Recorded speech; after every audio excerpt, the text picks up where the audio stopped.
Hermanos, para este domingo meditamos el Evangelio según San Lucas, capítulo 4, versículos del 21 al 30. En aquel tiempo, después de que Jesús leyó en la sinagoga un pasaje del libro de Isaías, dijo: Hoy mismo se ha cumplido este pasaje de la Escritura que acaban de oír. Todos le daban su aprobación y admiraban la sabiduría de las palabras que salían de sus labios y se preguntaban: ¿no es este el hijo de José? Jesús les dijo: seguramente me dirán aquel refrán: médico, cúrate a ti mismo y haz aquí en tu propia tierra todos esos prodigios que hemos oído que has hecho en Cafarnaúm. Y añadió: yo les aseguro que nadie es profeta en su tierra. Había ciertamente en Israel muchas viudas en los tiempos de Elías, cuando faltó la lluvia durante 3 años y medio, y hubo un hambre terrible en todo el país. Sin embargo, a ninguna de ellas fue enviado Elías, sino a una viuda que vivía en Sarepta, ciudad de Sidón. Había muchos leprosos en Israel en tiempos del profeta Eliseo. Sin embargo, ninguno de ellos fue curado, sino Naamán, que era de Siria. Al oír esto, todos los que estaban en la sinagoga se llenaron de ira y levantándose lo sacaron de la ciudad y lo llevaron hasta una saliente del monte sobre el que estaba construida la ciudad para despeñarlo. Pero él, pasando por en medio de ellos, se alejó de allí. Palabra del Señor.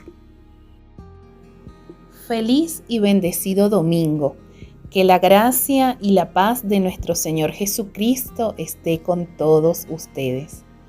Hoy, cuarto domingo del tiempo ordinario, la palabra nos muestra la reacción del ser humano ante la presencia de Dios. Veíamos el domingo pasado cómo las personas que estaban en la sinagoga tenían los ojos fijos en Jesús. Todos lo alababan, se admiraban y su fama se iba extendiendo.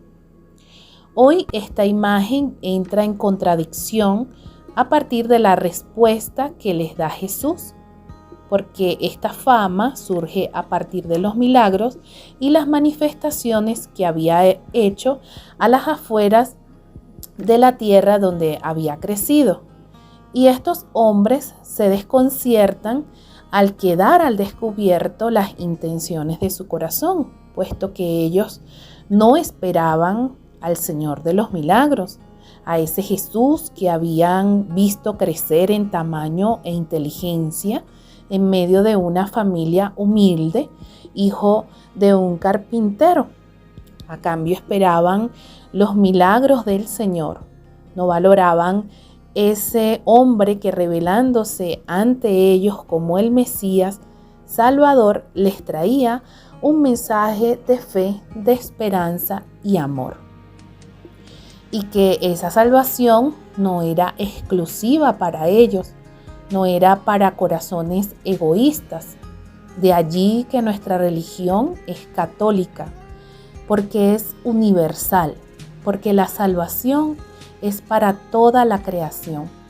Y como les mencionaba, vemos la primera reacción de admiración y aprobación, no porque reconocían a Jesús como el Mesías, sino por su manera de evangelizar con sabiduría y que su palabra venía acompañada con los signos, con los milagros, y para mayor asombro de ellos, en su malicia, comienzan a preguntarse: ¿este no es el hijo del carpintero? Un hombre que por su vida de pobreza no pudo darle a Jesús una vida de grandes lujos y mucho menos de estudios y de tanto conocimiento. ¿Cómo es que entonces Jesús hablaba con tanta sabiduría? Y así es el corazón del hombre. Juzgamos a las personas según un estrato social, según su procedencia. Otro motivo de los asistentes a la sinagoga era porque el lenguaje de Jesús era contradictorio. Les decía, ¿por qué se admiraban lo que hacía? ¿Por qué no aceptaba lo que decía? ¿Por qué rechazaban sus enseñanzas?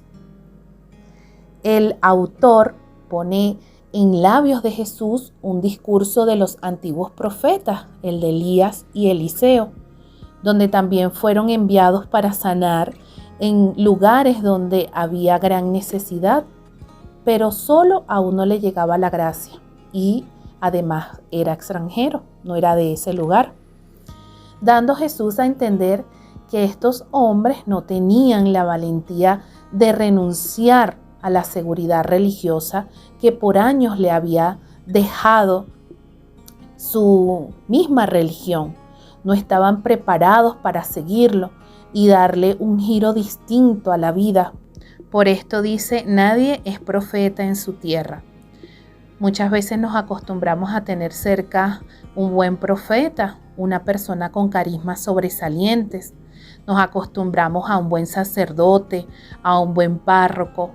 Nos limitamos a la admiración, nos conformamos con la alabanza, poniendo límites cuando nos toca nuestra realidad, a lo que tenemos que renunciar, porque del amor al odio hay un paso, como pasa en este evangelio. La verdad duele. No somos capaces muchas veces de aceptar la crítica, el que nos hablen con exigencia, con renuncia. Subestimamos que Dios puede actuar en el sencillo, en el humilde, en el pecador convertido. Juzgamos su procedencia. Decimos, no es este fulano que llevaba una vida desordenada y ahora nos habla de Dios. Esto me hace recordar un hecho en mi comunidad con la partida del fundador, el padre Torres. El comité de laicos que asumía la coordinación en ese momento les inquietaba la forma de retomar las actividades de formación, ya que el padre era muy celoso en que mantuviéramos una sola y sobria línea formativa como comunidad evangelizada y evangelizadora. Ya sin el padre surgió en el comité la inquietud por traer predicadores diferentes a la comunidad para dictar retiros. Se convocó al Ministerio de Discernimiento para conocer cuál era la voluntad de Dios al respecto. Se oró, se hizo silencio para escuchar al Señor y sin comunicar a los integrantes del ministerio la inquietud que les movía a pedir su particular iluminación, su sorpresa a lo que expresó Dios a través de los carismas, el deseo de que la comunidad formara a la comunidad. Hubo una visión particular. Esta decía que estábamos en la administración de nuestra casa, tratando de plasmar un proyecto sobre unos papeles con instrumentos que no servían, lo que hacía angustiarse e inquietarse a uno de los miembros del comité. El padre Torres entraba y llevándola aparte para calmarla, le decía, tranquila, los instrumentos son ustedes.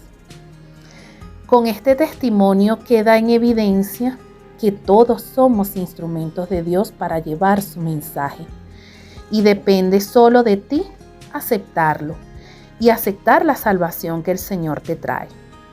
Finalmente Jesús es rechazado al punto de ser arrojado fuera de la ciudad y Él se abre camino, no se muestra violento y respeta su libertad.